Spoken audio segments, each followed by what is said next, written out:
श्री स्वामी समर्थ सर्वांना।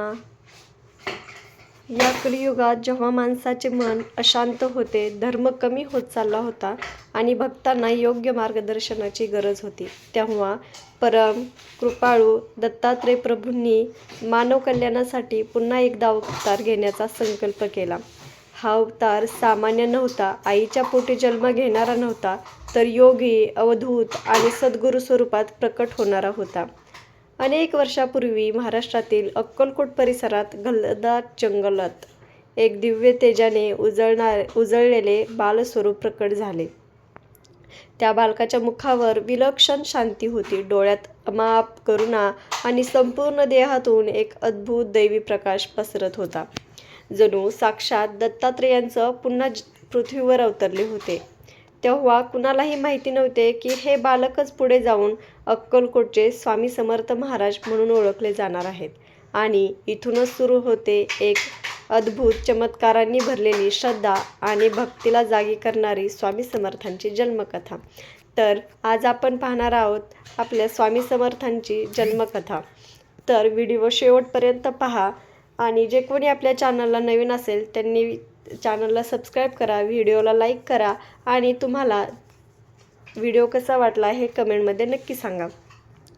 तर स्वामी समर्थ हे दत्तात्रेयांचे अवतार मानले जातात। त्यांचा जन्म सामान्य माणसासारखा झालेला नाही, म्हणूनच त्यांची जन्मकथा गूढ आणि दिव्य आहे। महापुराणानुसार दत्तात्रेयांनी कलियुगात भक्तांना मार्गदर्शन करण्यासाठी अनेक रूपात अवतार घेतले होते। त्यातीलच एक अवतार म्हणजे आपल्या अक्कलकोटचे स्वामी समर्थ महाराजांचा। एकदा अक्कलकोटजवळील जंगलात काही गुरखे गुरे चारत होते, तेव्हा त्यांना एक तेजस्वी बालक झाडाखाली बसलेले दिसले। त्या बालकाच्या चेहऱ्यावर विलक्षण शांती आणि तेज होते। गुरख्याने विचारले, तू कोण आहेस? तुझे आई वडील कुठे आहेत? बालक हसत म्हणाले, मी कोणाचाही नाही आणि सगळ्यांचाच आहे। हे शब्द ऐकून गुरखी चकित झाले। हळूहळू ते बालक योगी स्वरूपात दिसू लागले। त्यांचे वय वाढत नव्हते, पण ज्ञान अपार होते। लोक त्यांना साधू, अवधूत म्हणून ओळखू लागले। ते कधी अक्कलकोट, कधी काशी, कधी हिमालयात विहार करत होते। त्यांचं आयुष्य म्हणजे तपस्या, मौन आणि करुणा यांची प्रतीक होती। इसवी सन 1856च्या सुमारास स्वामी समर्थ अक्कलकोटमध्ये स्थिर झाले। तेथे वटवृक्षाखाली ते बराच काळ वास्तव करत होते। लोकांच्या दुःखांवर उपाय करत, रोग बरे करत, आत्मज्ञान देत स्वामींनी हजारो भक्तांचे जीवन बदलले होते। आणि स्वामी समर्थ कायम म्हणत, भिवू नकोस, मी तुझ्या पाठीशी आहे।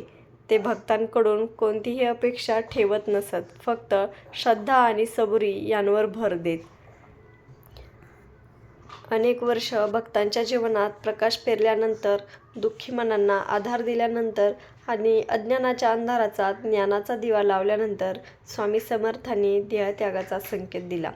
30 एप्रिल 1878 रोजी अक्कलकोट नगरीत स्वामी समर्थांनी आपली मानवी लीला पूर्ण केली। परंतु हा अंत नव्हता, कारण स्वामी म्हणले होते, मी गेलो असे समजू नका, मी तुमच्या हृदयात सदैव आहे। स्वामींचा देह गेला, पण त्यांची करुणा, त्यांचा आशीर्वाद आणि त्यांचे शब्द आजही प्रत्येक भाविकांच्या जीवनात जिवंत आहेत। जो कोणी श्रद्धेने श्री स्वामी समर्थ म्हणतो, त्याच्या पाठीशी स्वामी समर्थ नक्की उभे राहतात। आजही अक्कलकोट नगरीत त्या पवित्र वटवृक्षाखाली भक्तांना स्वामींची अनुभूती येते। आणि म्हणूनच स्वामी समर्थांचा जन्म कधी झाला आणि अंत कधी झाला हे विचारण्यापेक्षा त्यांचा सद्गुरू रूपातील अवतार अनंत काळ टिकणार आहे।